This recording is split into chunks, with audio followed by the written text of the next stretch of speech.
Hey guys, finally ito na po yung nakikita ko lagi yung kino-comment sa mga video ko. Ito na po guys ang Honor Win RT. Actually guys, dalawang version po siya. Meron pang Honor Win. Pero guys, ito po yung unang dumating. Dumating po siya sa akin kahapon. At nakakagulat guys, meron po ako nakita sa specs ng smartphone na to. Na actually nagulat ako dahil hindi ko in-expect na meron pala siyang ganun. Di lang akala ko po guys, ang maganda lang po sa may smartphone na to is yung kanyang napakalaking battery. Pero pa po guys, mamaya po guys, malalaman nyo. Dito po sa may package natin, ito po yung, meron siyang syempre, meron siyang jelly case na kasama. Ito, yan. Then yung ating charger, medyo malaki yung charger na guys. Ilang watts to? Yan guys, so meron po siyang 100 watts yung charger. Saka syempre, Type-C na cable. Ito po yung mismo smartphone natin. Actually guys, nakakagulat po ito. Dahil para po sa ganitong normal lang po na normal lang po na smartphone. Pero yung ating battery is meron po siyang 10,000 mAh siya battery. Napakalaki po nun guys. At mukhang ito po ang tatalo sa may OnePlus A60 na ginawan po natin ng non-stop gaming test. At yun po guys ang gagawin natin sa review po natin ng smartphone na to. Pero sa ngayon po guys, pakita ko po muna sa inyo yung ibig kong sabihin kung bakit parang nagulat ako guys dahil hindi ko in-expect na ito pong smartphone na to. Ito po guys, so ipakita ko na po sa inyo. Dito sa kanyang display, hindi ko in-expect. O, tignan nyo yung refresh rate natin. Ayan no, grabe yung 185 Hz. Grabe to. 185 Hz po yung ating refresh rate. At tingnan na lang po natin kung sakali po na meron pong games na magra-run sa ganyang klase ng refresh rate sa ating gaming test. Sa ngayon po guys, ito po muna, quick look po muna. Actually guys, para sa isang 10,000 mAh siya battery, mabigat siya guys. Mabigat siya sa ibang mga smartphone. Pero guys, hindi po siya ganun kabigat.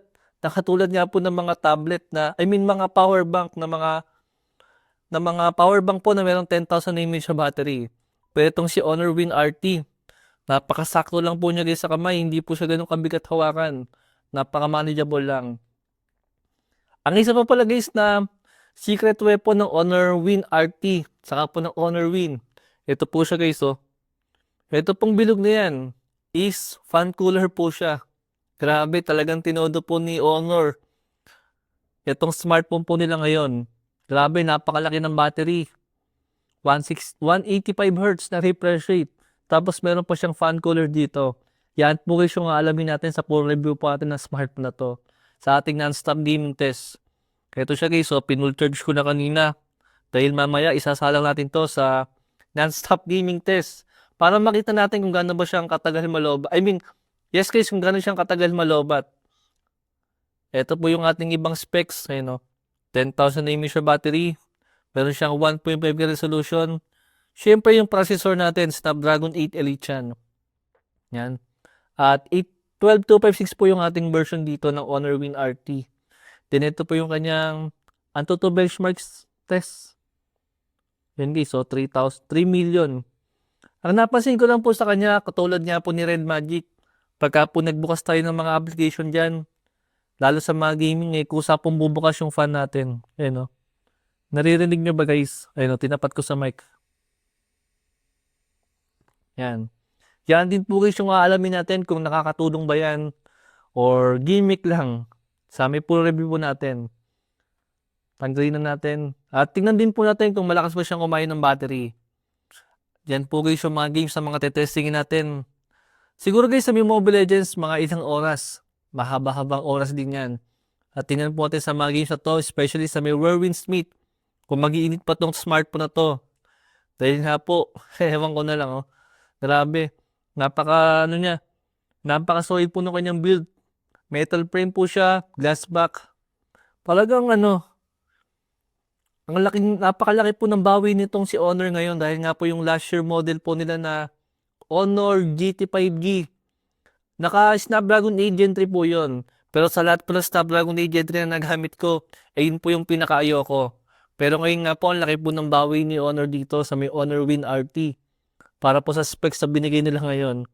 Yan po guys yung aalamin natin sa ating full review.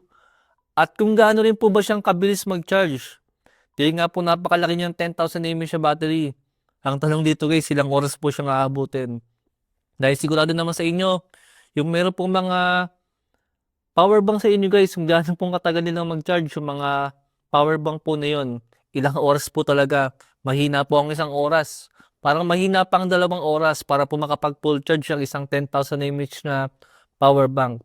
Pero dito nga po sa may Honor Win RT, tingnan po natin guys. Pagka po nalobat to, tingnan din po natin kung gaano ba siyang kabilis mag-charge. Ayan po guys, yung quick ano natin. Quick look muna sa specs po niya. Ang isang napansin ko guys, meron tayong agad na Android update sa kanya, oh. May software update agad tayo. Dahil hindi ko lang sure guys, dahil mukhang marami rin po siya mga AI features. Tsaka syempre kilala po si Honor sa pagkakaroon nga rin po ng magandang camera. Testing din po natin yan guys. At tingnan natin kung itong si Honor Win RT, tatalunin po niya si OnePlus A60 sa 8 hours nga po na non-stop gaming natin. Pero ito guys, kung magkakatotoo, ang tansya ko po dito sa may Honor Win RT, baka abutin po siya ng ilang oras ba? Ng 10 hours na non-stop. Tingnan na lang po natin yan. Lagay ko na nga siya guys, install ko na. Ayun po muna guys, yung mabilis na unboxing natin sa kanya. Ipinakita ko po muna sa inyo itong Honor Win RT. Meron pa pala guys na Honor Win nga. Yung processor naman nun is meron po siyang Snapdragon 8 Elite Gen 5. Ito pong Honor Win RT is Snapdragon 8 Elite lang po siya. Pero kahit ito po guys is napaka-overkill na niyan. Pero hinihintay ko rin po dumating yung Honor Win natin para mas makita po natin kung ano ba yung mas logical bilhin sa dalawang smartphone na yan. Pero sa ngayon po, ito po muna ang Honor Win RT. Meron pong pinakamalaking battery ngayon na gaming po na mabibili natin. Yun po muna guys. Thanks for watching.